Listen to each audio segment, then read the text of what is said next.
Votre attention s'il vous plaît. Cet élément est en français. Contactez-nous pour savoir s'il est aussi disponible en la langue de votre préférence. Veuillez aussi noter qu'il est en audio uniquement, dépourvu de ce fait d'image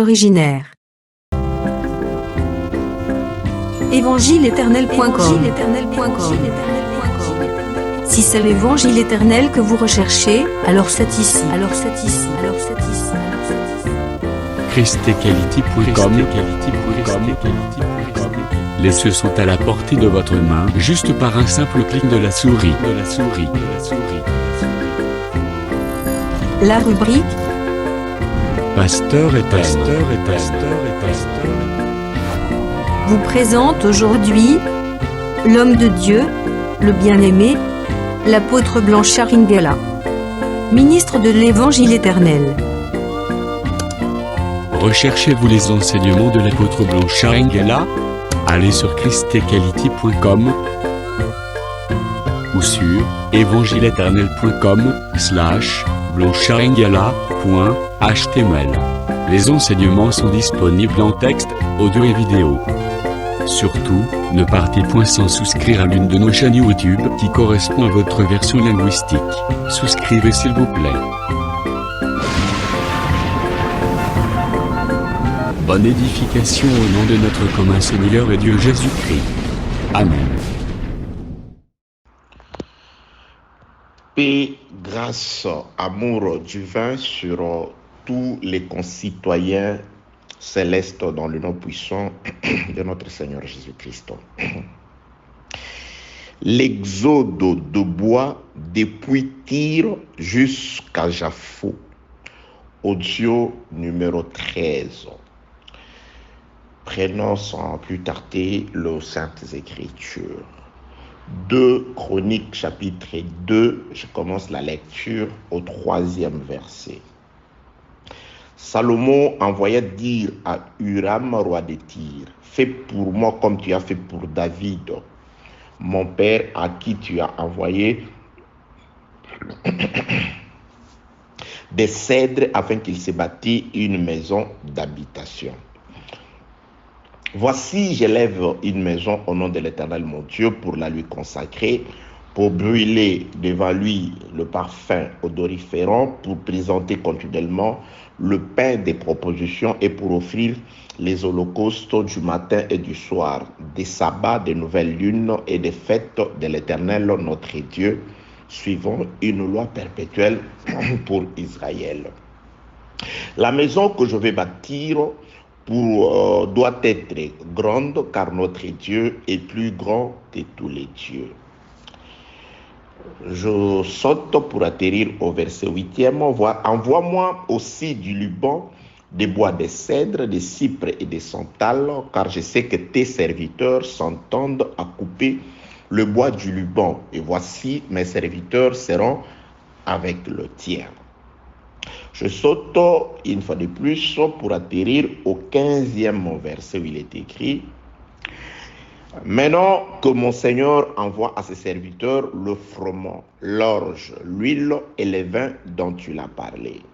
Et nous couperons des bois du Liban autant que tu en auras besoin. Nous te les expédierons par mer, en radeau, jusqu'à Japhos, et tu les feras monter à Jérusalem. » Bien-aimés dans le Seigneur, mes très chers compatriotes célestes. Pourquoi compatriotes? Parce que notre patrie commune n'est pas de la terre. Nous sommes étrangers. Nous sommes partis d'un pays où nous avons été esclaves. Nous traversons les déserts et la promesse, la principale, la plus grande, celle qui nous a fait sortir de l'Égypte, c'est l'acquisition d'une nouvelle terre, de Jérusalem, de Canaan. Nous sommes au désert, quoique au désert, c'est lui qui nous a fait sortir de l'Égypte, du monde, des vaines manières de vivre, de la mondanité, de la vie boueuse pour nous conduire à la perfection, c'est-à-dire Canaan. Il prend soin de nous. Il sait que nous traversons un désert pour nous abreuver, pour avoir de l'eau, on doit lever les yeux au ciel, c'est-à-dire implorer la grâce du Seigneur. C'est lui qui nous fait boire de l'eau du rocher, selon qu'il est écrit, il le buvait à un rocher qui le suivait, et ce rocher était Christ. Et c'est celui aussi qui nous assure le pain et le combat aussi pour nous. Que la paix, la grâce, la miséricorde, l'amour de Dieu soit sur vous, mes très chers compatriotes célestes. Bien-aimés, nous sommes en train de parler sur l'exode ou le voyage en masse de bois. Salomon, sur ordre de l'Éternel par son père David, est au point d'édifier une très grande maison pour le Dieu créateur des cieux et de la terre à Jérusalem. Et pour la construction de cette maison, de cet ouvrage-là, Salomon regarde du côté de Tyr. Tyr est une nation païenne, une terre étrangère. Salomon tourne son regard du côté de Tyr. Il s'adresse au roi de Tyr, un Tyrien, un païen, qui ne faisait pas partie de 12 tribus d'Israël. Il présente sa demande au roi de Tyr. Il sollicite au roi de Tyr, premièrement, que le roi de Tyr lui trouve un homme intelligent, habile, en ce qui concerne la manipulation de tout ce qui a à voir avec la construction, la sculpture, et tout, un ingénieur, un conducteur de travaux. Et il demande aussi au roi païen de Tyr, au roi Huram, de pouvoir lui envoyer aussi le bois depuis son pays, depuis la forêt du Liban, la partie tyrienne. Et il précise les espèces de bois dont il a besoin. Il dit, j'ai besoin des cèdres, le bois des cèdres, le bois des cypres et le bois des santales. Que la paix, la grâce et la miséricorde de Dieu soient avec vous.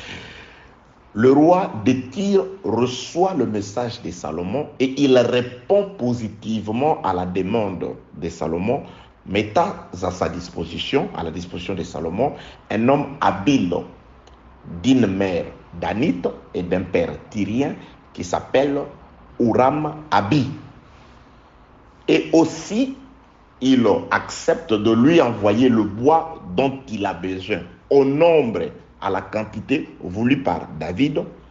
Et ces bois, le roi trace l'itinéraire par lequel ces bois doivent quitter la terre de Tyr, la terre païenne de Tyr, pour arriver à Jérusalem. Il dit, l'itinéraire, c'est que nous couperons le bois ici dans la forêt Liban de Tyr et nous allons le mettre dans la mer sous forme de radeaux et nous allons transporter ces bois depuis le pays de Tyr par voie maritime jusqu'à la ville de Jaffo qui est un port connu dans les Écritures. Et de là, toi, tu feras monter le bois à Jérusalem. Que la paix, la grâce et la miséricorde de Dieu soient avec vous au nom de Jésus-Christ. Nous sommes en train, bien aimés dans le Seigneur, d'étudier tout ce qui accompagne cette demande merveilleuse du roi Salomon. Nous avons compris dans les Écritures, je répète ce que j'ai toujours dit et répété dans plusieurs audios. Bien aimés dans le Seigneur, n'hésitez pas. Contactez-nous ou contactez la personne par qui vous avez reçu cet audio. Vous l'avez trouvé intéressant pour votre édification? Gloire à Dieu. Si vous voulez recevoir les audios précédents, ça c'est l'audio numéro 13. Donc il y en a 12 qui précèdent celui-ci. Appelez-nous, contactez-nous. Vous faites bien, vous me contactez. Mais parfois, vous écrivez bonjour apôtre, je voudrais avoir les audios. Ça c'est une bonne chose, c'est une très bonne manière de formuler votre demande. Mais si vous pouvez ajouter, vous faites déjà bien en tout cas, je ne vous reproche pas. Mais si vous pouviez ajouter le nom ainsi que votre localité, là où vous vous trouvez. Bonjour mon apôtre, je m'appelle Blanchard Ingala. Je vous appelle depuis la Chine, la ville de Guangzhou. Ça va m'aider. Non seulement que vous avez besoin des audios, vous avez aussi besoin qu'on puisse, n'est-ce pas, et garder contact. Donc, permettez-moi de vous connaître. Vous m'appelez par mon nom, vous me connaissez. Et si vous pouviez aussi commencer par vous présenter, ça va nous aider. Mais c'est que vous faites déjà l'essentiel. Le fait que vous nous appelez pour la nourriture, pour les plus importants, pour ce dont votre Père m'a disposé, m'a mis à votre disposition, ça, c'est déjà tout. Mais si vous pouviez me donner comme un petit bonus, juste votre nom et votre localité, votre localisation, là où vous vous trouvez, ça va vraiment nous aider à entretenir encore davantage notre rapport, notre relation. Que la paix, la grâce et la miséricorde de Dieu soient avec vous au nom de Jésus-Christ. Oui, c'est bien, vous m'appelez Blanchard et je peux aussi vous appeler par votre nom directement en tout cas. Et c'est pas mauvais en tout cas si on se connaît encore. Je saurais et je pourrais aussi me renseigner sur les frères qui sont, frères et sœurs qui sont avec vous par rapport à votre localité, à votre localisation, à votre milieu d'où vous vous trouvez. Et je reçois en tout cas les appels de partout, et, en tout cas de partout, en tout cas des 5 continents, les gens m'appellent. Que Dieu vous bénisse, vous qui m'écrivez plutôt, vous qui m'envoyez des mots de remerciement, des paroles douces, elles me vont droit au cœur. Et je suis de plus en plus modifié par vos mots tendres, vos mots remplis d'affection.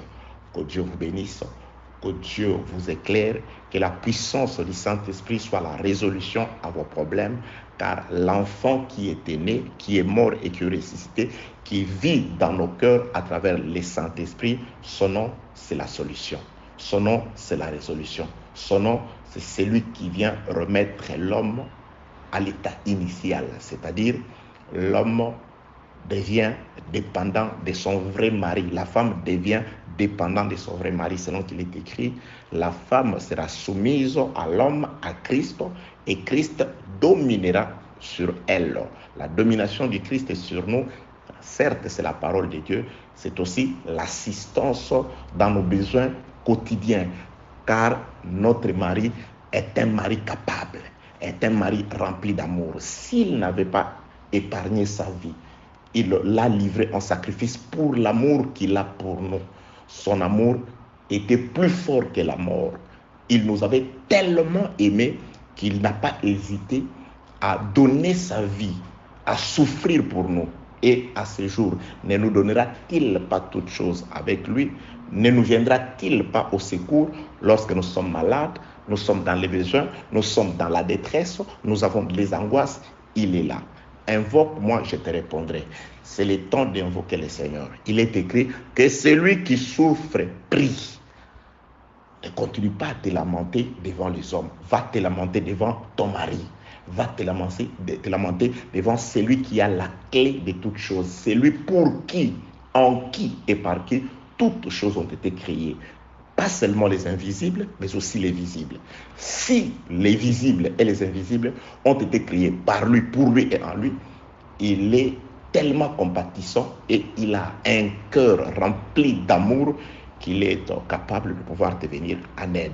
Mais il veut t'entendre. Selon qu'il est écrit, approchez-vous de Dieu et il s'approchera de vous. Que la paix, la grâce et la miséricorde de Dieu soient avec vous au nom de Jésus-Christ. Bien-aimés dans le Seigneur, très chers compatriotes célestes, mes concitoyens de la cité éternelle, Dieu nous aide. Dieu nous aime.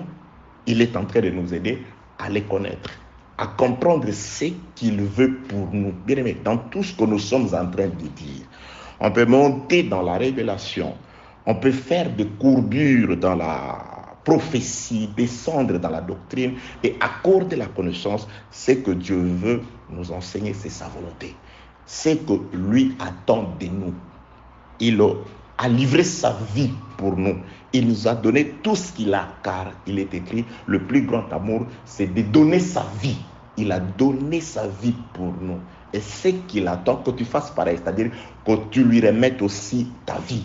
Que ta vie devienne la propriété de Dieu. Que ton corps devienne la propriété de Dieu. Que par l'enseignement, que tu deviennes un jardin restreint, fermé, scellé de Dieu. une fontaine scellée de Dieu, que tu deviennes la propriété privée de Dieu. Que la paix de Dieu soit avec vous au nom de Jésus-Christ. Que la lumière du Saint-Esprit vous éclaire. Que la puissance du Saint-Esprit délivre ceux qui sont captifs de l'ennemi au nom de Jésus-Christ. Paix de Dieu sur vous, bien-aimés dans le Seigneur. Donc, il s'agit de la construction d'un temple sur le territoire de Jérusalem par le roi Salomon. Et le roi Salomon donne la précision de bois dont il a besoin pour la construction de la maison de son Dieu à Jérusalem. Nous sommes en train de tournoyer tout autour de la raison pour laquelle de la raison pour laquelle le roi Salomon a jeté son dévolu sur ces trois espèces de bois, les cypres, le santal et le cèdre. En quoi? Qu'est-ce qu'ils ont de différent? Qu'ont-ils d'extraordinaire pour attirer l'attention du roi? Que pouvait-il donner au roi que les autres bois ne pouvaient pas donner?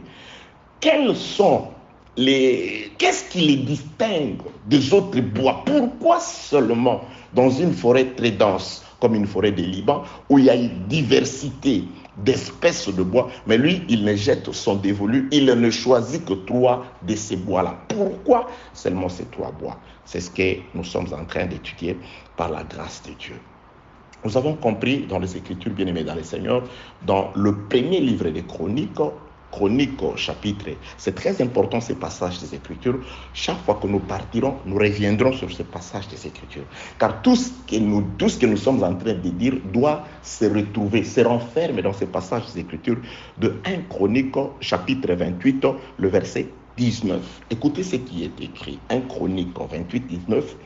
C'est par un écrit de sa main, dit David, que l'Éternel m'a donné l'intelligence de tout cela, de tous les ouvrages de ce modèle.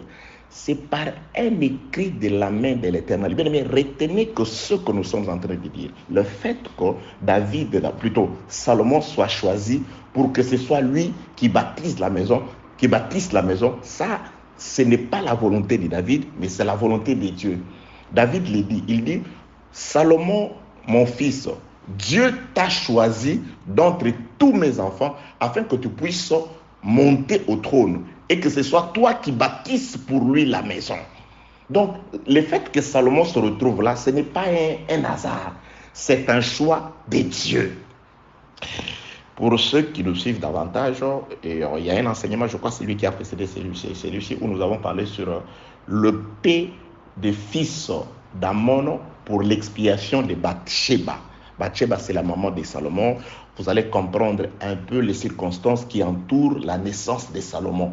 Le frère, c'est lui le mort-né, frère, de grand frère de Salomon. Il y a, dans cet enseignement-là, il y a qui sauva Bathsheba de la mort. Ça parle de Bathsheba, la maman de Salomon, l'épée des fils d'Amon pour l'expiation de Bathsheba, le découronnement, je crois, du roi des rabbins. En tout cas, toutes ces choses-là tournent tout autour de la maman de Bathsheba. En suivant cet enseignement-là qui se trouve certainement sur YouTube, vous allez vous rendre compte aussi de la personne de la maman de Bathsheba. Que la paix de Dieu soit avec vous au nom de Jésus-Christ. Bien-aimé, David parle quand il est en train de s'adresser à son fils Salomon. Il dit, c'est par un écrit de sa main, dit David, que l'Éternel m'a donné l'intelligence de tout cela, de tous les ouvrages de ce modèle.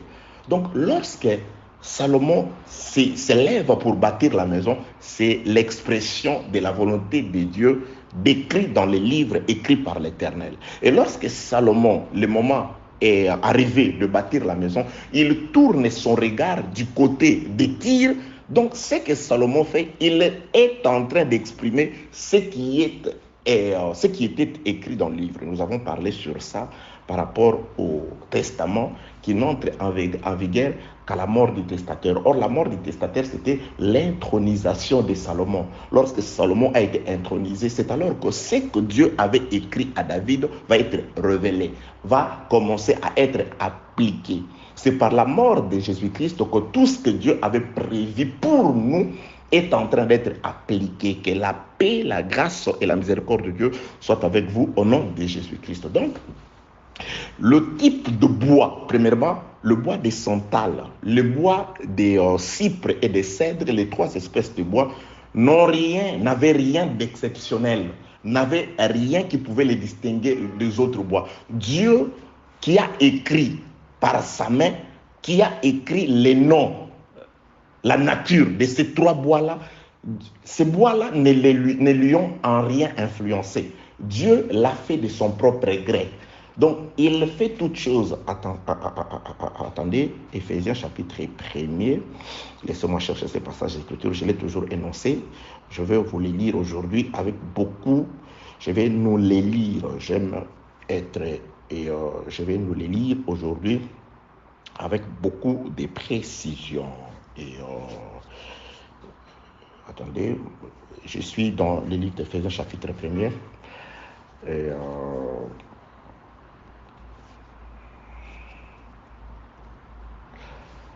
je suis dans le livre d'Éphésiens chapitre 1er. Pourquoi Salomon, nous sommes en train de répondre à un questionnaire. La première question du questionnaire, c'est que pourquoi seulement ces bois? La réponse, c'est parce que Salomon les a choisis. Pourquoi Salomon n'a choisi que ces bois? La réponse à cette seconde question, c'est parce que Salomon a trouvé écrit dans le livre de l'Éternel les noms de ces bois-là. Donc Salomon n'invente pas, Salomon n'ajoute rien à ce qu'il a trouvé dans les livres. Et pourquoi Dieu, en écrivant, il n'a écrit? Qui a poussé Dieu? Qu'est-ce que ces bois avaient présenté à Dieu afin que Dieu les choisisse? Que ce soit ces bois-là qui puissent faire le déplacement depuis Tyr jusqu'à Jérusalem. Pourquoi seulement ce bois? La réponse, une partie de la réponse, déjà cette question, Éphésiens chapitre 1er. Et je commence au 11e verset. En lui, nous sommes aussi devenus héritiers, ayant été prédestinés suivant la résolution de celui qui opère toutes choses d'après les conseils de sa volonté. En lui, les bois de Tyr, de cypre et de cèdre, c'est-à-dire en lui, c'est-à-dire en Christ, je remplace. En Salomon, les bois sont devenus héritiers, ayant été prédestinés suivant la résolution de celui qui opère toutes choses d'après les conseils de sa volonté. Donc, nous commençons d'abord par dire que ces espèces de bois, Dieu les a choisis sous l'influence de rien. Ce n'est pas parce que ces bois-là avaient réalisé quelque chose d'exceptionnel que Dieu les a choisis. Non, Dieu les a choisis avant même que ces bois-là se reconnaissent que nous irons à Jérusalem pour devenir des parties constituantes du temple. Dieu les avait déjà choisis. Dieu avait déjà écrit dans son livre, il avait déjà écrit. Et il l'a renfermé, il a pris les livres, il a remis à David.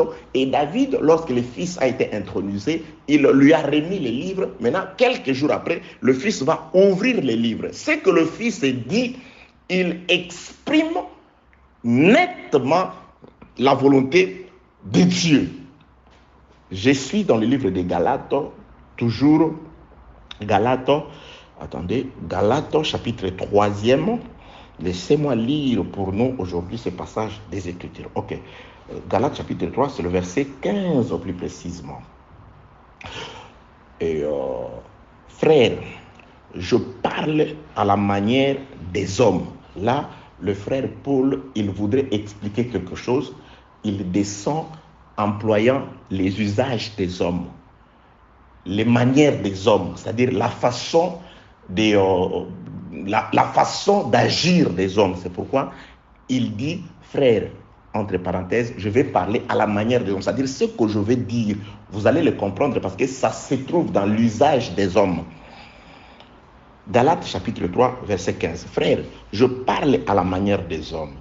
Une disposition en bonne forme, c'est-à-dire une disposition qui respecte les règles. Une disposition légale ou en bonne et due forme. Quand on vous dit, vous allez présenter un document en bonne et due forme, c'est-à-dire des documents qui respectent des normes légales. Vous avez besoin d'une preuve.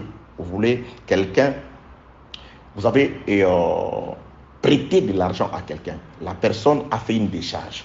Cette décharge ne peut être acceptée au niveau du tribunal que si il est légal. Je donne l'exemple, si vous avez pris votre décharge, vous êtes allé devant un notable, un représentant de l'État, il a contresigné, il a mis un sceau. Alors cette disposition-là, c'est ce qu'on appelle une disposition en bonne forme ou une disposition légale, une disposition en bonne et due forme.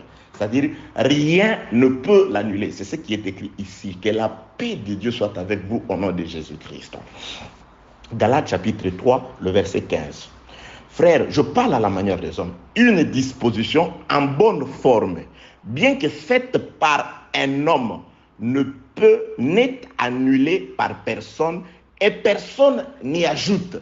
Là, il dit, vous les hommes, lorsque vous faites une disposition, c'est-à-dire vous écrivez votre testament, vous l'amenez chez un notaire qui atteste par un sceau légal reconnu de l'État les aptitudes du testateur, c'est-à-dire lorsqu'il écrivait le testament, il était libre, il n'était pas forcé, il était en pleine possession de toutes ses aptitudes.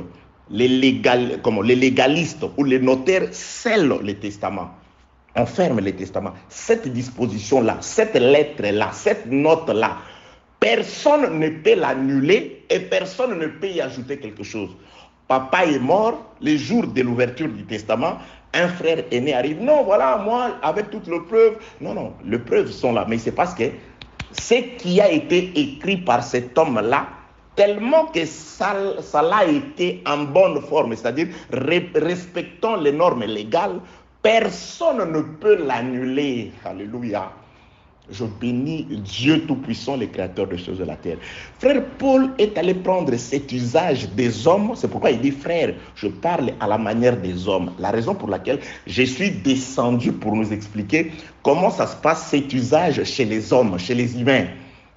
Une lettre ou une disposition en bonne forme, en bonne et due forme, légalisée, reconnue par un représentant de l'État, une telle disposition est valide et valable devant la cour, devant toutes les institutions. Pourquoi? Parce qu'elle est une disposition en bonne forme. Quoique écrite par un homme, le frère Paul dit, dans l'usage des hommes, personne ne peut ni l'annuler, ni y ajouter quelque chose.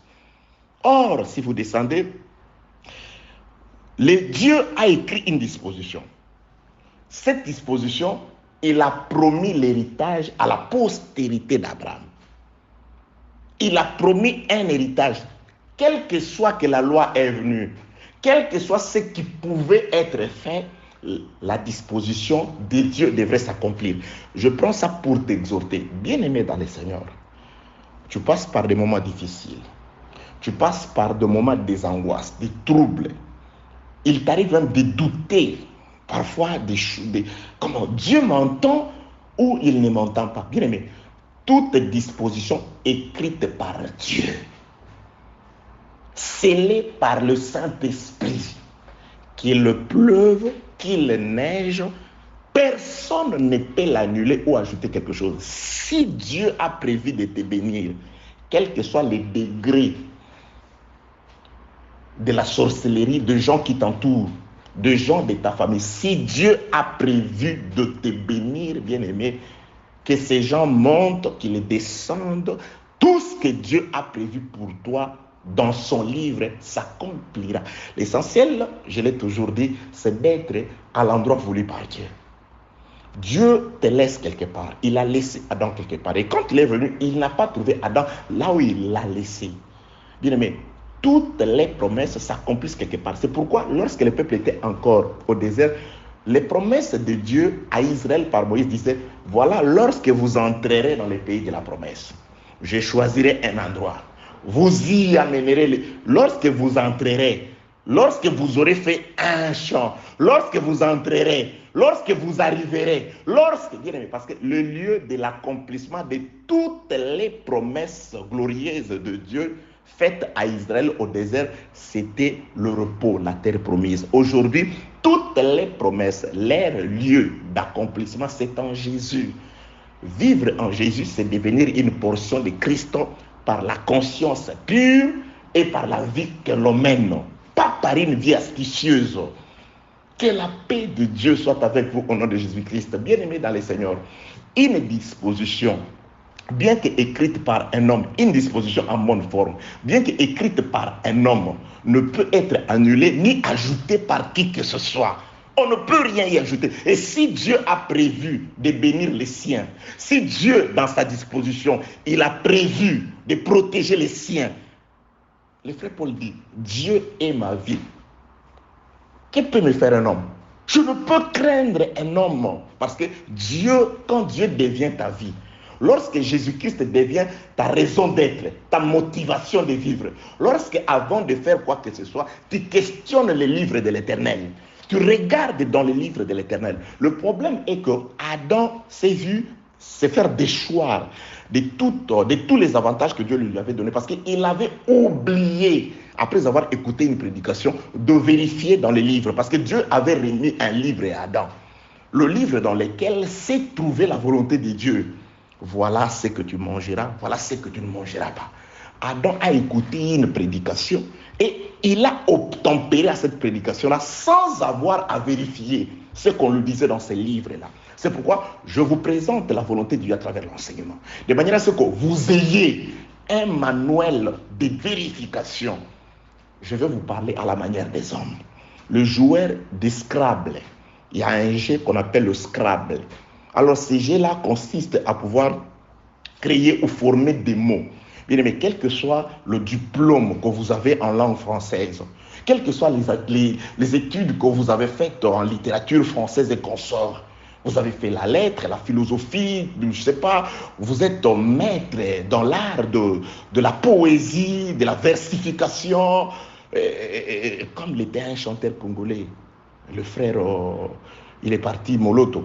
Vous pouvez avoir la connaissance, mais si vous jouez au Scrabble, il y a un dictionnaire approprié, quel que soit votre niveau. Si vous êtes dans une compétition officielle, bon, même quand on le jouait à ce jeu-là au quartier, formez votre mot. On vous laisse, vous avez vos jetons, 7 jetons, vous formez les mots. Mais le mot doit se retrouver dans un dictionnaire de Scrabble. C'était un dictionnaire qui renfermait d'abord tout le mot du grammaire naturel et il y avait encore des mots Scrabble, des mots qui étaient permis, c'est-à-dire tout ce qu'un Scrabbleur pouvait former comme mot, la vérification, le point s'accordait si les mots, la phrase formée, bon, pas la phrase, le mot formé, les substantifs formés se retrouvaient dans les dictionnaires, bien aimés dans les seigneurs. Et nous avons un dictionnaire, nous avons un manuel de contrôle. Et le manuel de contrôle, c'est la parole. Une disposition écrite par Dieu. C'est lui qui, en ces jours-là, quiconque croira verra la gloire de Dieu. Ça, c'est une disposition. Il suffit de croire. Et la croyance ou la foi qui t'amènera à invoquer implique aussi une connaissance. Tu crois à qui? Tu crois à quoi finalement? Parce qu'il y a des gens qui croient à des dispositions que Dieu n'a pas faites, que Dieu n'a pas données. Nous devons présenter des promesses exactes par rapport à ce que Dieu a dit. Il y a des gens à qui on fait gober des promesses qui ne viennent pas de Dieu. Parce que vous risquez de prier, parce que plusieurs personnes prient, ils demandent à Dieu des choses que Dieu ne leur a pas données. Je donne juste un exemple banal. Tu demandes une seconde femme à Dieu. Dieu ne te l'accorde pas parce que Dieu n'a jamais fait une telle promesse. Alléluia. Que la paix de Dieu soit avec vous au nom de Jésus-Christ. Nous sommes dans la raison d'être de ces 3 espèces de bois. Pourquoi seulement ces 3 espèces de bois? Tandis que la forêt était remplie, bondée d'espèces de bois. C'est plein d'essences de bois différents dans la forêt. Mais pourquoi seulement ces 3-là? C'est pourquoi nous avons compris que c'était par rapport à une disposition qui a été écrite par Dieu. Et cette disposition a été scellée par le fait que la disposition, la lettre de Dieu passe par le sceau appelé David. Aujourd'hui, si je dois entrer dans ces histoires des lettres scellées, parce qu'il y a des gens, oui, les livres ont été scellés, mais c'était quoi les sceaux de Dieu dans ces livres-là? Le frère Paul présente un sceau. Il dit, nous ne faisons pas comme Moïse, qui voilait son visage afin que les enfants d'Israël ne fixassent pas les regards sur la fin de ce qui était passager. En Christ, le sceau est ôté. Lorsque les cœurs se convertissent en Christ, le sceau est, 2 Corinthiens chapitre 3e. Cherchez le verset. Le frère Paul dit, notre ministère, le ministère des Blanchards, je ne le fais pas comme faisait Moïse. Dieu va l'inspirer du fait que Moïse, quand il montait à la montagne, quand il allait vers l'Éternel, quand il descendait, la Bible déclare la peau du visage de Moïse brillait. Alors Moïse, qu'est-ce qu'il faisait? Il mettait un voile sur le visage. Normalement, quand il descendait de la montagne, il mettait un voile sur le visage. Et le frère Paul, quand il parle aux Corinthiens, il dit, ces voiles-là, le fait que Moïse cachait son visage, la lueur, la lumière de son visage, c'était, il cachait la vérité. Il cachait Christ à Israël. Parce qu'il dit, il voilait son visage afin que les enfants d'Israël ne fixassent pas les regards sur la fin de ce qui était passager. Or, la loi était passagère.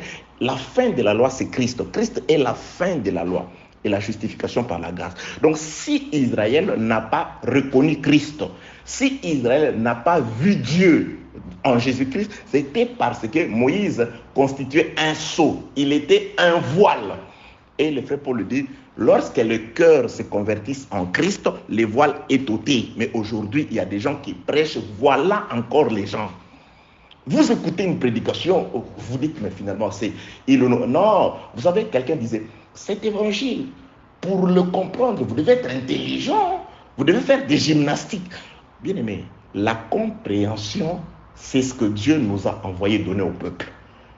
Le problème de la transformation du cœur de pierre en cœur de chair, qui le fait, c'est Dieu.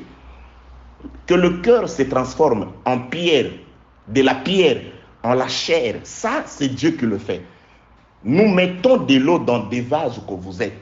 La transformation de comment cette eau peut se transformer en vin, ça, c'est l'ordonnateur, c'est lui qui nous a ordonné de remplir d'eau les vases.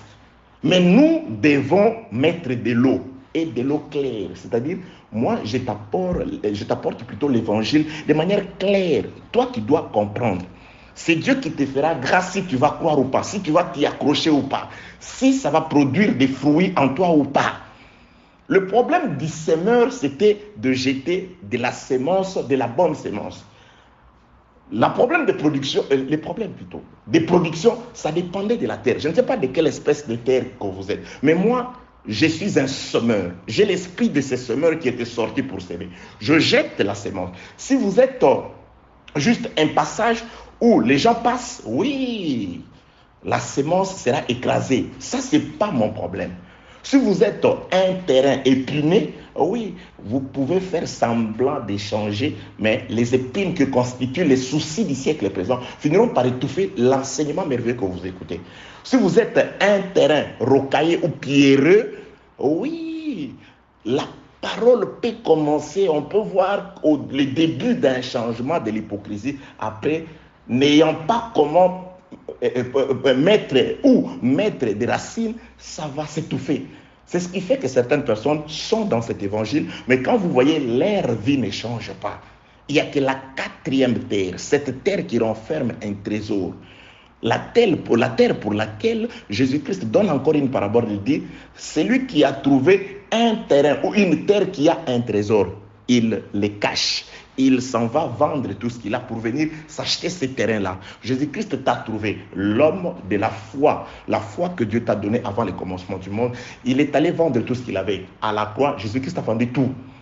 Tout ce qu'un homme a, il le donne pour sa vie. Il a donné sa vie afin de te racheter aujourd'hui par les sangs à Golgotha et par l'enseignement aujourd'hui au moyen de la puissance du Saint-Esprit. À travers ce que l'Esprit de Dieu est en train de nous parler par l'œuvre du ministère. Que Dieu vous bénisse au nom de Jésus-Christ. Que la paix de Dieu soit avec vous au nom de Jésus-Christ. Bien-aimés, Je ne vais pas entrer dans l'explication de Galates chapitre 3, verset 15, l'explication très profonde. Mais nous comprenons tout simplement que la lettre doit être une lettre en bonne forme, c'est-à-dire respecter les normes légales. Quelles sont les normes légales de la lettre écrite de la main de Dieu? Il a écrit, il l'a remis à David. David a caché. Le jour de l'intronisation, il présente la lettre à son fils Salomon. C'est Salomon qui va ouvrir cette lettre-là. C'est Salomon qui va déceler la lettre et il va commencer à exprimer la volonté de Dieu. Écrit par lui, scellé par David. Salomon, le fils, vient déceler cela.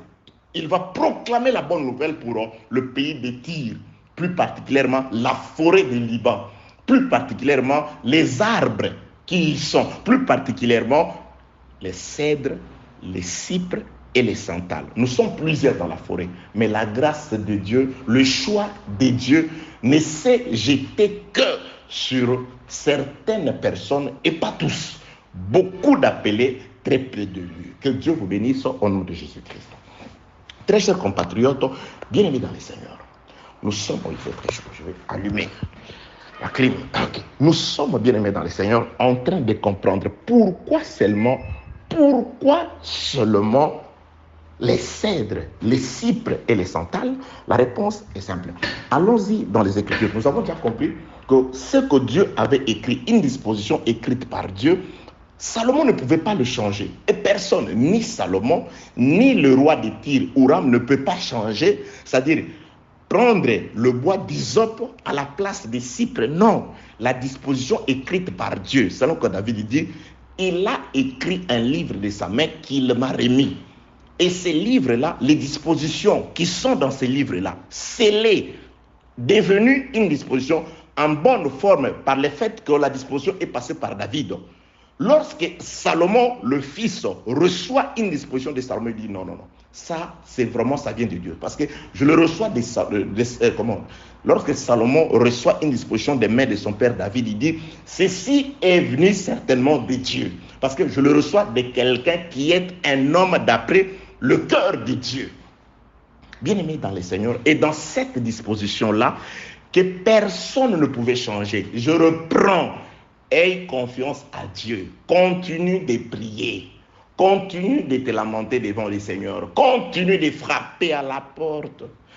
Apôtre, ça traîne. Apôtre, c'est difficile pour moi. C'est difficile pour ma famille. Que puis-je te dire de plus si ce n'est celui devant la porte à laquelle tu es en train, derrière la porte plutôt à laquelle tu es en train de frapper, il est compatissant. Il finira par t'ouvrir. Il finira par se sacrifier, par sacrifier son sommeil. Il doit se lever de son lit. Gloire soit rendue à Dieu. Il a été placé dans le sépulcre. Et pendant que nous frappions, il ne pouvait pas y rester. Il fallait qu'il sorte. Il fallait qu'il se lève de son sommeil. C'est pourquoi, bien-aimé dans le Seigneur, Jésus-Christ s'est levé de son sommeil. Il est ressuscité d'entre les morts pour nous venir en aide. Il s'est levé comme cet homme-là devant la porte où on frappait, qui était derrière. Il dit, Jésus, non, je continue de frapper. Cet homme qui frappait, c'était un homme persévérant. Vous savez pourquoi est-ce qu'il continuait de frapper? Parce que celui à qui il demandait le pain était son ami. C'est-à-dire, il les connaissait, il se connaissait. Il savait que mon ami a un cœur tendre. Mon ami a un cœur compatissant. Mon ami est celui qui peut sacrifier son sommeil pour ses amis. C'est pourquoi, tant qu'il ne se lèvera pas, je continuerai à frapper. Bien-aimé, continue de frapper. Tu peux me dire, pasteur, je fais des jeûnes. Continue de jeûner. Continue de prier. Continue de veiller. Continue de demander. Cette femme-là, qui pouvait se présenter incessamment devant le juge unique, lui disant, fais-moi comment, et donne-moi raison par rapport à la partie adverse. Donne-moi raison par rapport à... Elle a tellement insisté que ce Dieu dur de la loi s'est vu, non, je vais changer. Je vais montrer à cette femme que je suis un Dieu qui écoute. Je suis un Dieu qui exauce. Bien-aimé dans le Seigneur, il faut poursuivre. Moi, je te dis, celui qui est derrière la porte, écoute. Il est compatissant. Regarde, Dieu Jésus-Christ qui a fait la reproche aux pharisiens, leur disant, il dit, vous mettez sur la population, sur les gens, les fardeaux que vous-même, vous ne remuez pas du doigt. Ça, c'est des pharisiens. Ça, c'est des hommes. Il y a des pasteurs comme ça. Il convoque un jeune, lui, il ne gêne pas. Il convoque la prière, lui, il n'est jamais là. Pendant que tout le monde prie, lui, soi-disant, il est au bureau en train de recevoir les gens. Il ne prie pas. Lui, il ne prie pas. Il ne prie pas. Il ne participe pas aux activités de l'église. Lui, il est là, il vient pendant que tout le monde prie, même les dimanches. Le culte commence, lui, il est encore chez lui. Il prend son déjeuner, ou il est dans son bureau, il est en train de recevoir les gens, pendant que tout le monde, toute l'église prie. Au moment, quelques minutes avant l'enseignement, on vient juste frapper à son bureau. Pasteur, l'heure de la prédication. Il vient, il prêche, il bénit les gens, il rentre dans son bureau. Après, son épouse, je ne sais pas, son secrétaire, son homme de confiance récolte les entrées financières et on vient plutôt le placer à ses pieds. Il commence à distribuer à son gré. En tout cas, que la paix de Dieu soit avec vous au nom de Jésus-Christ. Jésus-Christ dit, il est le bon berger. Mes brebis entendent ma voix et ils me suivent. Suivre, ça veut tout simplement dire, c'est se placer derrière. On est derrière le Seigneur. Et nous sommes, le frère Paul dit, soyez mes imitateurs comme je suis de Jésus. Il dit, ce que vous avez entendu de moi, ce que vous avez vu en moi, pratiquez-les. Pasteur, est-ce qu'on ne voit pas la vie des sacrifices en toi? On ne voit pas la vie des prières en toi. On ne voit pas la crainte de Dieu en toi. Comment peux-tu être le modèle? Comment pouvons-nous te suivre?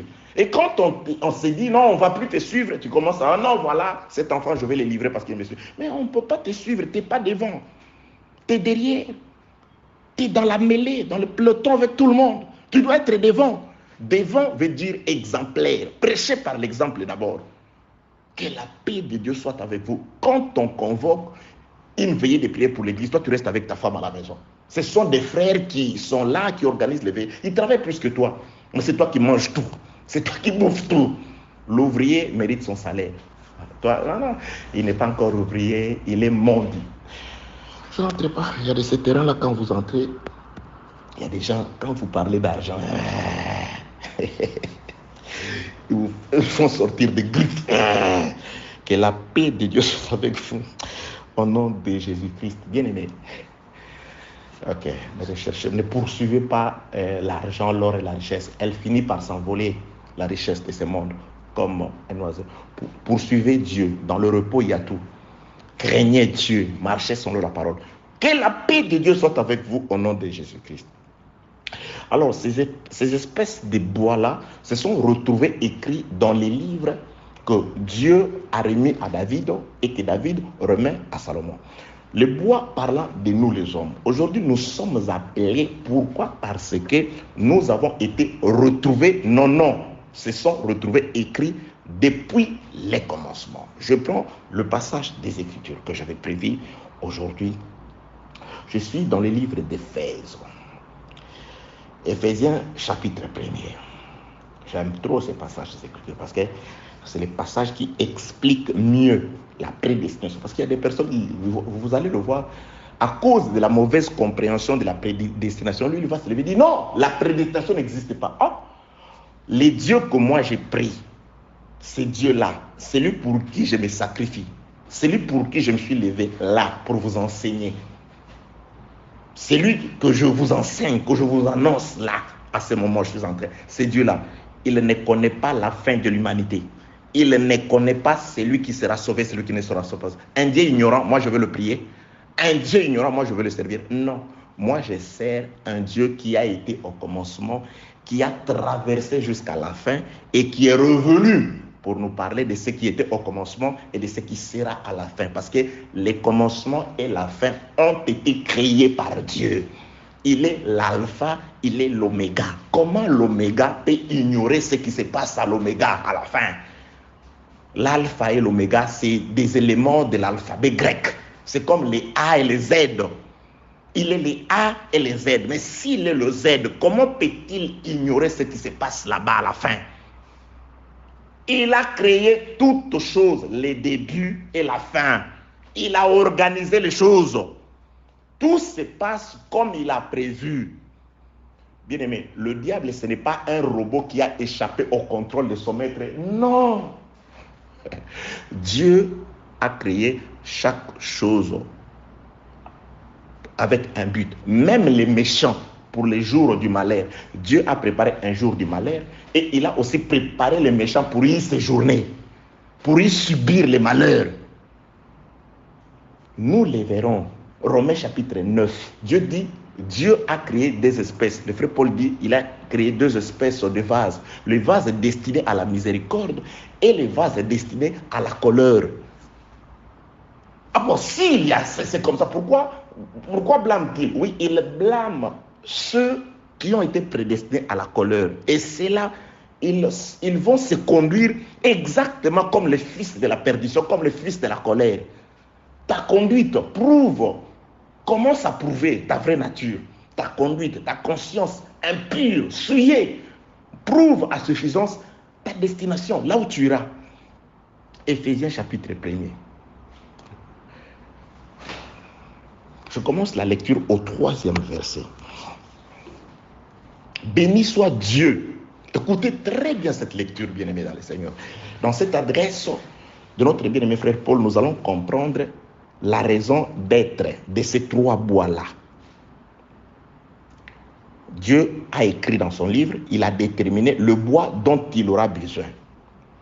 Il a remis le livre à Salomon, à David. David les remet à Salomon. Salomon, à son tour, il va ouvrir la bouche et exprimer les espèces de bois, les saluts de bois. Maintenant, ces bois-là vont arriver. Comment? Parce que c'était une disposition écrite par Dieu en bonne forme. Et personne ne pouvait l'annuler, ni ajouter les autres bois. N'iront au ciel que ceux qui sont connus de Dieu.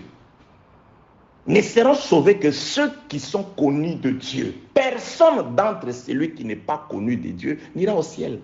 Ne sera sauvé que celui que Dieu a écrit dans son livre et a remis à Noé. Noé, fais-toi une arche. N'entrera dans l'arche. Quand tu entreras dans l'arche, toi, ton épouse, tes enfants et les épouses de tes enfants. Ce sont les 8 personnes prévues pour les saluts. Personne en dehors de ces gens-là. Personne n'annule cette disposition-là. Le roi de l'époque, les grands de l'époque de Noé ne pouvaient pas dire « Non, Noé, nous réquisitionnons ces bateaux. Ou tu prends mes fils. » Non. Dieu a préparé les saluts pour un nombre déterminé pour lui. Que la paix de Dieu soit avec vous au nom de Jésus-Christ. N'est-il pas écrit que ce qui arriva au jour de Noé, qu'est-ce qui est arrivé au jour de Noé? Dieu voulait détruire le monde et sauver Noé. Il s'est approché de Noé. Il a enseigné Dieu. Toi, tu n'aimes pas l'enseignement. Tu ne supportes pas l'enseignement. Il y a des gens qui m'appellent dit, apôtre, ça ne dure pas. 1 heure, ça ne dure pas. Il y a des gens qui ont des difficultés de suivre ne fût qu'un message de temps. Non, nous prenons tout au plus 1 heure pour faciliter tout le monde. Il y a des gens, frère, vous qui êtes du côté de l'Europe, vous savez, en Afrique, il y a des gens qui souffrent, qui ont des difficultés, ne fût que pour avoir les Wi-Fi, il n'y en a pas partout. C'est-à-dire, eux, ils doivent recharger les téléphones utilisant le Unité ou le Méga. On s'achète déjà $10, 10 euros, afin de pouvoir télécharger. C'est beaucoup d'argent, c'est une très bonne partie du salaire.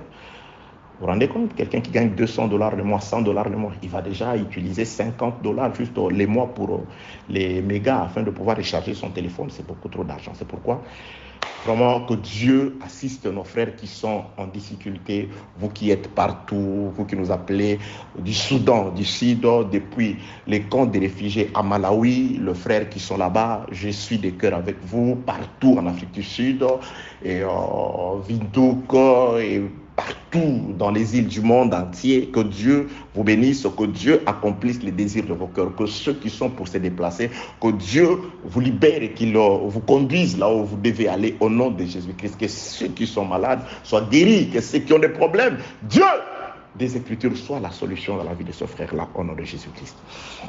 Éphésiens chapitre 1er, le verset est au 3e. Béni soit Dieu, le Père, suivez très bien, le Père de notre Seigneur Jésus-Christ, qui nous a bénis. C'est là où commencent les choses.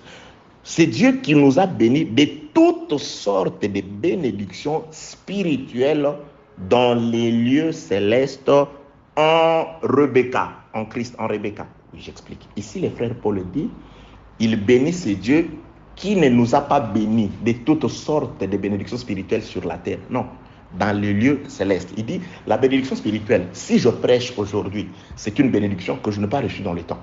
C'est une bénédiction que je reçus dans les lieux célestes. Si tu crains Dieu, si tu chantes pour la gloire du Seigneur, si tu pries, je ne sais pas ce que tu fais, comment tu manifestes les dons de Dieu qu'il t'a donné en toi, c'est une grâce que tu n'as pas reçue dans les temps. Ça, ce n'est pas Blanchard qui le dit, qui l'invente. C'est le Saint-Esprit par le frère Paul, notre apôtre. Il dit, je suis l'apôtre des païens, virgule, je glorifie mon ministère. Je posais les fondements comme un sage architecte. Moi, je ne fais que bâtir sur les fondements posés par Jésus au moyen, par l'instrument utilisé Paul.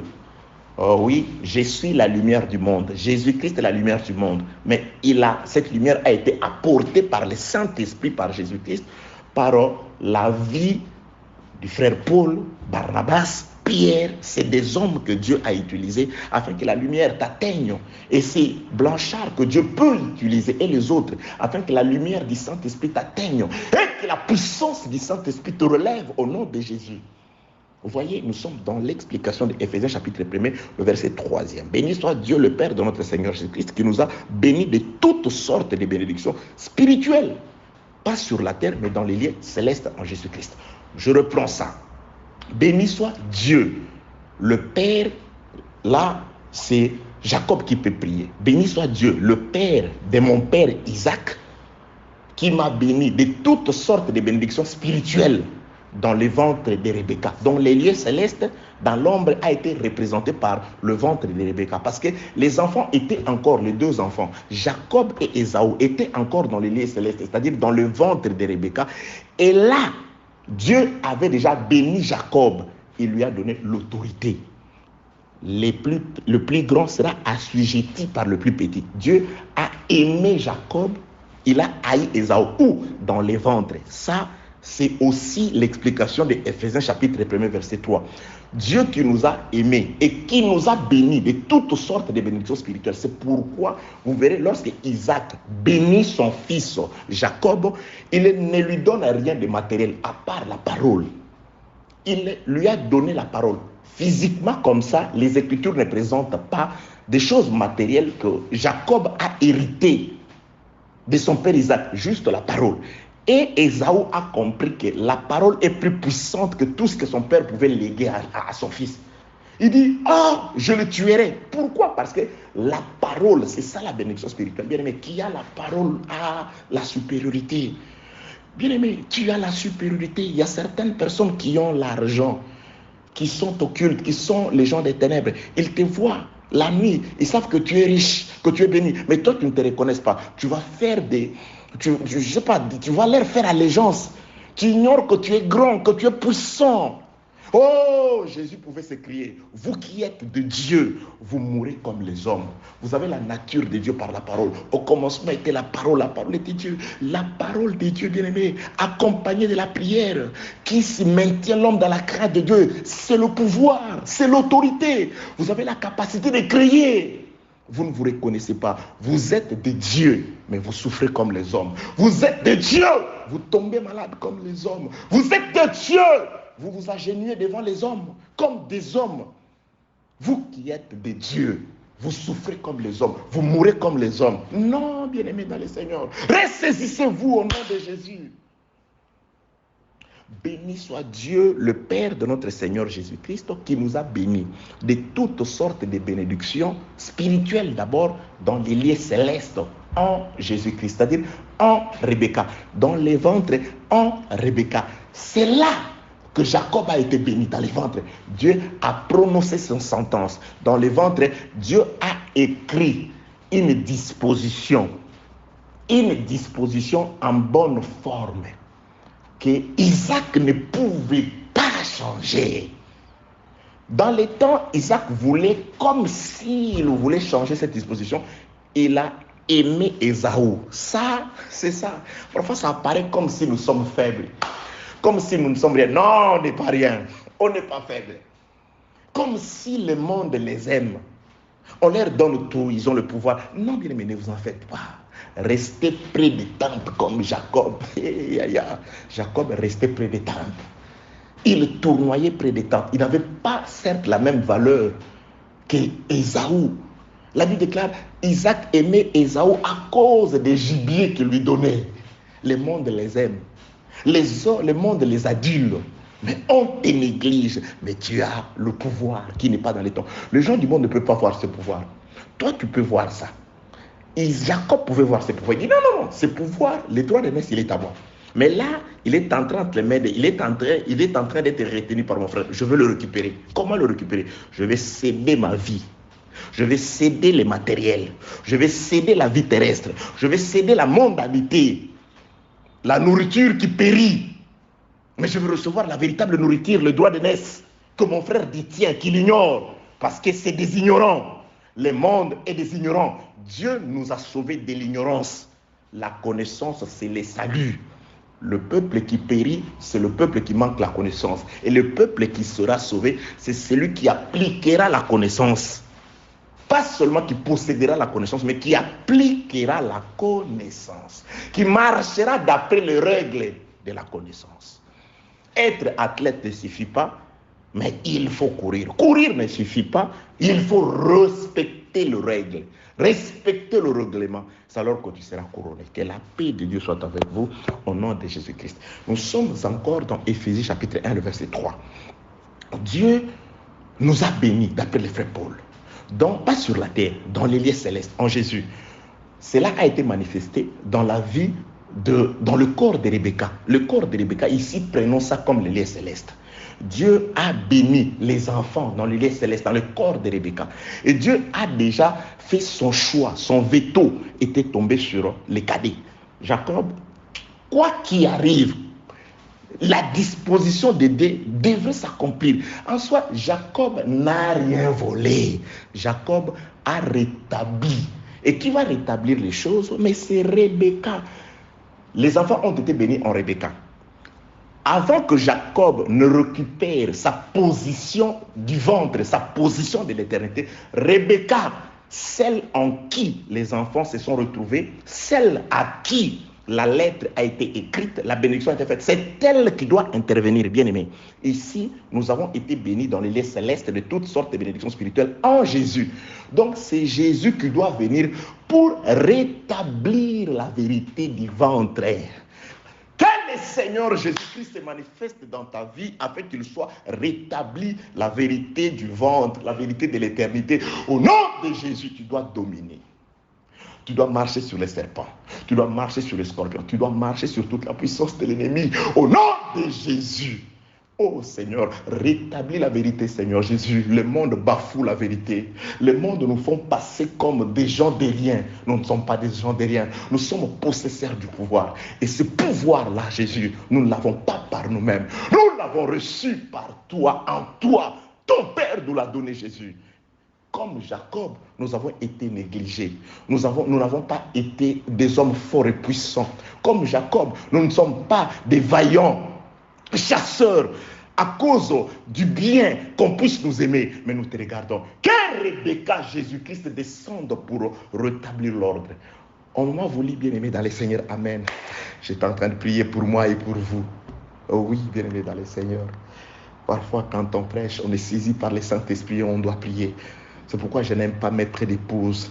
Je suis devant mon ordinateur, mais je prie pour toi. Je suis concentré, c'est comme si j'étais devant toi. Crois à ce qui est en train d'être dit à ce moment. Tu verras la gloire de Dieu. La main puissante de Dieu te sauvera, te relèvera de tes difficultés, de tes problèmes. Au nom de Jésus. Bien-aimés dans le Seigneur, très chers compatriotes célestes, vous voyez, béni soit Dieu le Père de notre Seigneur Jésus-Christ, qui nous a bénis de toutes sortes de bénédictions spirituelles dans les lieux célestes en Jésus-Christ. Dans les lieux célestes en Jésus. Jacob a été béni dans le ventre de Rebecca en Rebecca. Le lieu céleste en Rebecca. C'est Rebecca qui doit intervenir. Si Rebecca n'intervient pas, Jacob n'aura jamais ce qui lui a été réservé depuis l'éternité. C'est pourquoi si Christ n'intervient pas, dans ta vie. Bien-aimé dans les Seigneurs, tu peux beau citer des promesses, tu peux beau, je ne sais pas, crier, sauter, chanter, mais Jésus-Christ doit se manifester dans ta vie afin de pouvoir te donner ce que le monde croira que tu as volé, mais qui sera réellement le tien. Bien-aimé, j'aimerais que le monde dise non, celui-là est allé toucher les fétiches. Celui-là, on ne comprend pas, mais qu'est-ce qui arrive dans sa vie? Jésus, c'est ça ma prière à l'égard de ces frères qui écoutent l'évangile. Que le monde s'étonne. Jésus, n'as-tu pas déclaré que je fais un miracle? Vous vous êtes étonnés. J'en ferai encore et vous allez encore vous étonner. Que le monde soit étonné par la façon dont tu vas, Seigneur de grâce, te manifester dans la vie de mon frère et de ma soeur. Nom de Jésus. Alléluia. Dieu est vivant. Seigneur, manifeste-toi. Alléluia. Au nom de Jésus-Christ. Bien-aimés dans le Seigneur, certes, écoutez la lecture des Écritures. Rebecca c'est elle, en elle, que Jacob a été béni. C'est elle qui va manigancer, c'est elle qui va habiller, préparer, orienter Jacob de manière à ce qu'il reçoive tout ce qui lui a été dit avant leur naissance. Jésus-Christ vient aussi. Comment le frère Paul l'explique? Il va expliquer la même chose qui s'était passée dans la maison d'Isaac. Le frère Paul l'explique ici. Alléluia. Comment vous voyez? Parce que Dieu nous aime. Il nous donne les yeux de voir ce qui est nécessaire, la nourriture qu'il a cachée pour vous. Je l'ai toujours dit, dans une grande maison, si vous n'êtes pas de cette maison, vous ne pouvez pas par vous-même trouver l'aiguille. Vous devez vous adresser. Frère, puis-je avoir une aiguille? Ah oui, au-dessus de la clim. Ah oui, dans ma chambre à côté. Ah, il y a des choses dans une maison, vous ne pouvez les trouver qu'en collaborant avec le propriétaire de la maison. Oui, bien-aimé dans les Seigneurs, la grâce, la bénédiction, l'assistance, la bénédiction, l'élévation. Vous devez collaborer avec les propriétaires de la maison. Les frères qui a écrit la lettre aux Hébreux, il dit: chaque maison est construite par quelqu'un. Mais celui qui construit toutes choses, c'est Dieu. Oui, qu'est-ce que vous voulez? La gloire, l'élévation, que voulez-vous? L'assistance, que voulez-vous? La vie éternelle, les dons, adressez-vous aux propriétaires de la maison. De vous-même, vous pouvez chercher des fonds en comble, c'est difficile de trouver l'aiguille. Vous ne savez pas là où le propriétaire de la maison la place, la cache. C'est pourquoi moi, quand quelqu'un dit Dieu n'existe pas, ça ne me dérange pas. C'est tout simplement parce que le propriétaire de la maison ne s'est pas révélé à lui. Et oui. Vous pouvez beau expliquer, il va rire, il va se moquer de vous. Il suffit que Dieu dise, mais voici, il le verra. Il n'a pas encore vu, il n'a rien senti. Vous parlez, mais Dieu ne lui a pas encore parlé.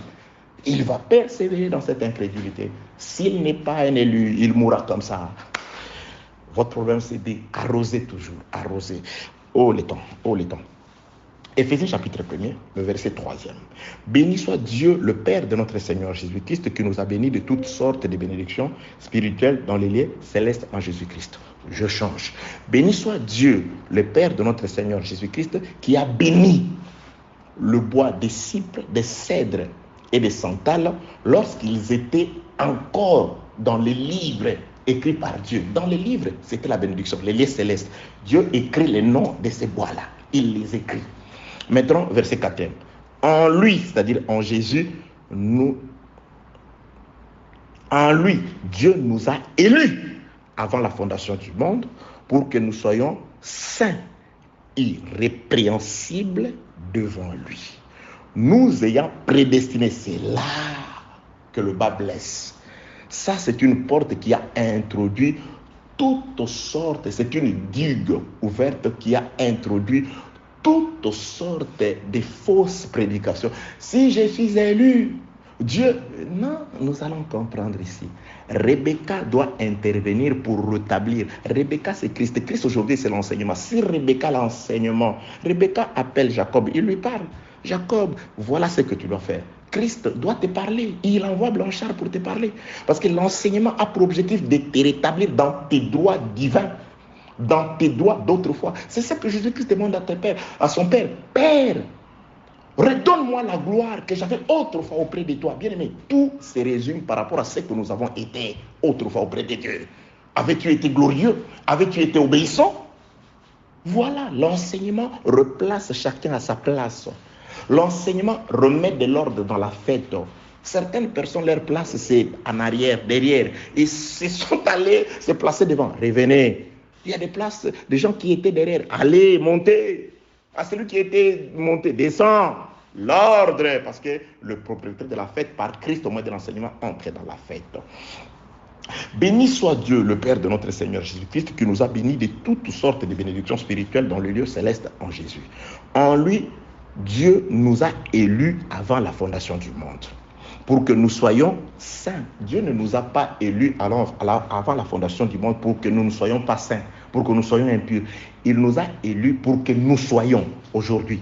Le frère Paul dit, il nous a élus, les passés composés. C'est-à-dire, avant la fondation du monde, Dieu avait déjà choisi Jacob, afin que Jacob, quand il va naître, qu'il soit saint et irrépréhensible devant la parole, devant Dieu. Il y a des gens qui ne sont saints et irrépréhensibles que devant les hommes.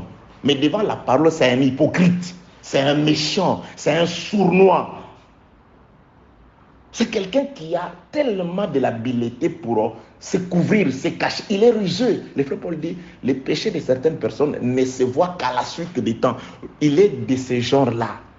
25 ans dans l'adultère, dans l'impudicité, dans les coups bas. Mais personne ne le remarque parce qu'il est tellement aidé par son père, le diable, qu'il conserve toujours cette peau de brebis. Or, c'est un loup criole au-dedans de lui.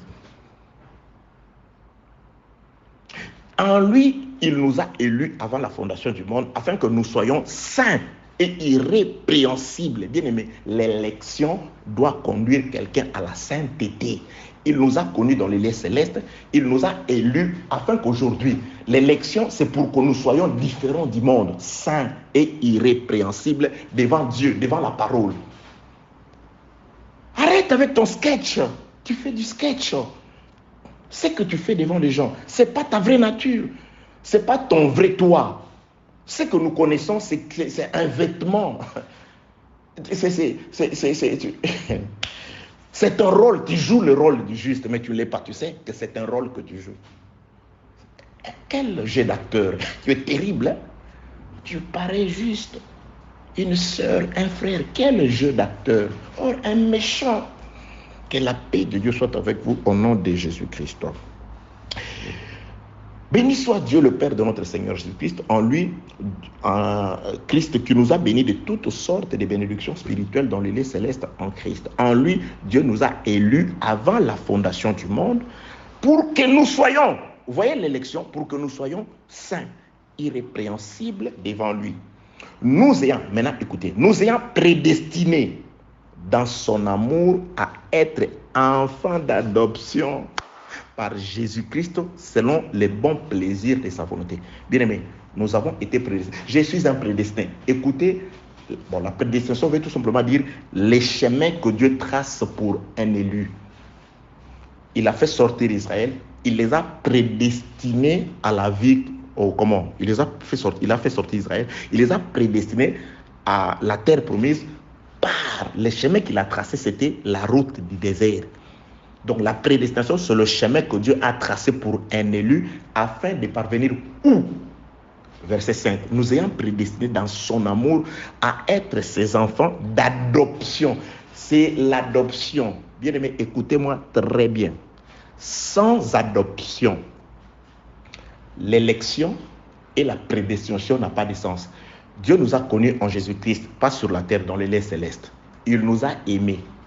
Il nous a prédestinés à être ses enfants, mais par l'adoption. L'adoption, c'est le fait de pouvoir prendre quelqu'un qui n'était pas le vôtre, qu'il devienne votre enfant, moyennant un prix. Vous ne pouvez pas adopter votre propre enfant. L'adoption, c'est un acte qui consiste à pouvoir s'approprier un enfant qui n'est pas le vôtre. On va adopter, c'est-à-dire nous allons soit adopter un enfant de la famille, légalement, ou un enfant dans un orphelinat. Vous devez remplir les conditions. Pour adopter ici, il faut avoir été comme ça. On regarde votre CV, on regarde si vous avez un casier judiciaire, comment vous êtes. On doit vous inspecter dans des pays respectueux. On regarde comment vous êtes avec les enfants, vous avez quel passé. On consulte votre casier judiciaire. tout et tout et tout et tout et tout. Non, vous êtes en mesure d'adopter. Vous avez aussi les conditions d'accueillir les enfants. Avez-vous une maison, de combien de chambres, vous gagnez combien, votre conjoint ou conjointe, ou je ne sais pas. Vous devez remplir un critérium avant qu'on vous accepte pour adopter. Voilà l'adoption, cet acte-là. C'est-à-dire qu'on va remettre légalement, officiellement. Vous deviendrez le tuteur légal, le parent légal, si vous êtes deux, légaux de cet enfant-là, l'adoption. C'est-à-dire, Dieu nous a connus en Jésus-Christ. Dans le monde, nous avons été comme perdus. Mais il nous a prédestinés à rentrer en lui, mais passant par l'adoption. Or, l'adoption, c'est par le prix. Jésus-Christ va payer le prix. Nous qui étions des dieux, nous avons été perdus dans le monde. L'œuvre de la croix a constitué les prix payés afin qu'aujourd'hui, par l'enseignement, Dieu puisse nous recueillir, nous ramener à la maison, de manière à ce que nous soyons saints et irrépréhensibles. Au jour voulu, déterminé par Dieu, nous rentrons. Je finis en le replaçant dans le bois. Dieu a connu le bois des cèdres, des cypres et des sandales avant même que le temple soit construit, avant même que celui qui va construire les temples, c'est-à-dire Salomon, vienne. Dieu avait déjà écrit dans son livre que mon bois, les bois qui seront dans mon sanctuaire sont les cypres, les sandales et les cèdres. Ces trois bois-là, Dieu les a prédestinés, il les a connus. Maintenant, Dieu a fait de manière à ce que ces bois-là puissent aller être sauvés. Dieu a prédestiné, quand il a choisi les trois espèces de bois, il les a prédestinés à être ses enfants en venant à Jérusalem pour devenir les temples. Mais les bois ne peuvent pas accomplir la volonté de Dieu si le bois ne reçoive pas le coup de la hache. Ça veut tout simplement dire tout prédestiné doit recevoir le coup de la hache. Vous avez été écrit dans les livres de Dieu. Dieu vous connaît. Moi, Dieu me connaît. Je suis de Dieu. Je suis un fils de l'éternité. Assemblé, je ne sais pas. Avant de rentrer à Dieu, le bois doit subir le coup de la hache pour être séparé d'avec la terre. Les bois seront un moment à tir, mais séparés d'avec la terre. Parce que la hache coupe. C'est pourquoi Salomon dit, tes serviteurs qui couperont, qui abattront le bois. Les bois plutôt doivent être abattus. La prédestination sans hache n'existe pas. Dieu nous a prédestinés à recevoir la hache. La hache, c'est l'enseignement qui te sépare du monde. C'est l'enseignement qui te sépare de la mondanité. C'est l'enseignement qui fait que tu deviennes saint, irrépréhensible devant la parole. C'est pourquoi les bois ne peuvent pas rentrer selon la volonté de Dieu dans son livre si les bois ne reçoivent pas la hache, si les bois n'est pas séparé de la terre. Toute prédication qui te renforce dans la mondanité ne vient pas de Dieu. La prédication doit te dire que tu es cypre, que tu es santal, que tu es, je ne sais pas, cèdre. Tu dois retourner à Jérusalem. Mais la prédestination passe par la hache, l'adoption. On doit te couper pour que Dieu t'adopte. Et ces bois, ils vont à Jérusalem. Oui. Pourquoi? Parce que leur nom se trouvait dans les livres. Ah, non, oui. Mais vous nous frappez pourquoi? Cette parole, Dieu, quand je vais à gauche, il me frappe. Mais voilà les autres arbres, l'hysope, il est là. Il ne fait rien, mais il ne reçoit jamais le coup de la hache. Ne méprisez pas les châtiments de l'Éternel, car Dieu châtie les enfants qu'il aime. Dieu est en train de te châtier, car le jugement commence dans la maison de Dieu. Dieu ne veut pas que tu sois jugé avec le monde. Il ne veut pas que tu périsses quand viendra le moment, parce que je vais donner un passage d'écriture où Dieu prophétise le feu qui va embraser les cèdres dans la forêt du Liban. Mais avant que le feu n'embrase la forêt du Liban, Dieu veut te sortir. Mais la sortie doit passer par le coup de la hache. Il n'y a pas de prédestination sans adoption. Dieu doit t'adopter, il doit te recueillir, il doit te séparer de ton orphelinat, de ton ancienne maison où tes parents étaient ivrognes, je ne sais pas, méchants, ils ne pouvaient pas prendre soin de toi. Il doit te séparer de ces gens-là. Que la paix de Dieu soit avec vous au nom de Jésus-Christ. Pour aujourd'hui, que ce qui est sur la terre vous bénisse. Gloire à Dieu. Gloire à Dieu. Gloire à Dieu. Merci d'avoir suivi ce message et que Jésus-Christ vous bénisse. Si vous avez une question à l'intention de l'homme de Dieu, si vous voulez que l'homme de Dieu prie pour vous, si vous voulez vous confier à l'homme de Dieu, ou si vous voulez tout simplement bénir l'homme de Dieu, contactez-le directement si ses coordonnées sont disponibles depuis sa page. Sinon, contactez-nous et nous lui transmettrons vos préoccupations. N'oubliez pas de faire un tour à notre page évangélisation pour voir en quoi vous pouvez vous rendre utile à Christ par cette œuvre. Que Dieu vous bénisse tous. Amen. ChristQuality.com. Les cieux en un clic de la souris. Évangile-éternel.com, le site de l'Évangile éternel. Christ et Quality Fondation, équilibrer la manne ramassée dans le désert de sorte que chacun ait un eumère.